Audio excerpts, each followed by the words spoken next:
Hello guys, bagong umaga, tara luto tayo ng masarap na ulam at masustansya pa. Tingnan nyo na lang yung mga ingredients natin. So sa isang pan, maglalagay lang tayo ng kunting cooking oil.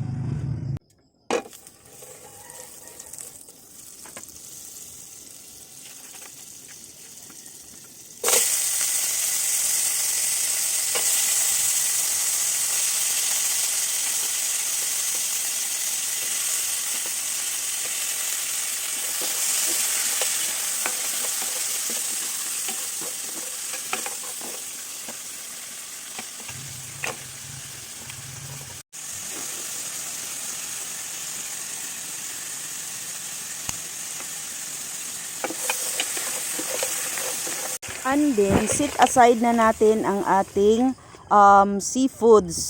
Then, pagkatapos natin ma-sit aside yung seafoods natin, mag-isa ulit tayo ng sibuyas, bawang, kamatis. So, mahilig talaga ako sa kamatis, guys.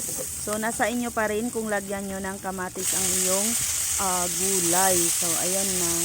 More kamatis yung... So, after natin magisa guys, ilagay na natin ang ating labong and then halo-haloin lang natin. Maglagay na tayo dyan ng salt and pepper. So, nasa inyo pa rin kung lagyan nyo ng mga pampalasa. So, nasa inyo pa rin yun kung anong gusto nyo.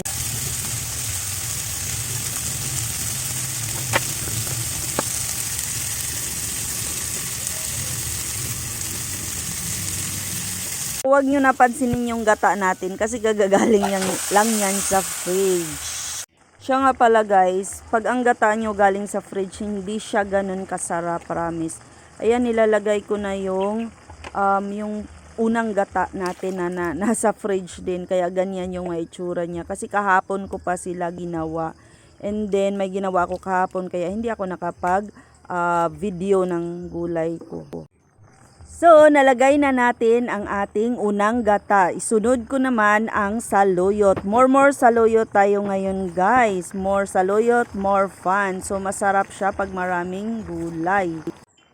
So, guys, pag ako pala nagluto ng gata, naglalagay talaga ako ng sugar para mabalance yung lasa ng ating ginataan. So, nilagay ko na yung natitirang unang gata ko kasi... Iwan ko lang, parang gusto ko lang magtira na may ma-fresh akong gata na makain muna bago siya maluto, bago ko siya hanguin. So, try nyo din yung ganito guys. And then, naglagay na din ako ng thickening agent kasi gusto ko malapot-lapot ang ating gata.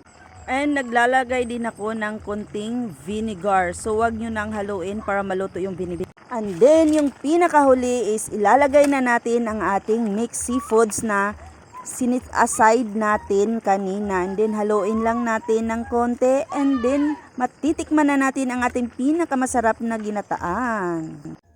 Ito na ang ating pinakamasarap na ginataang labong and saluyot with mixed seafood. So guys, lasapin nyo na at marami kayong maubos na kanin dito kasi nung kinain namin to, ubos yung kanin.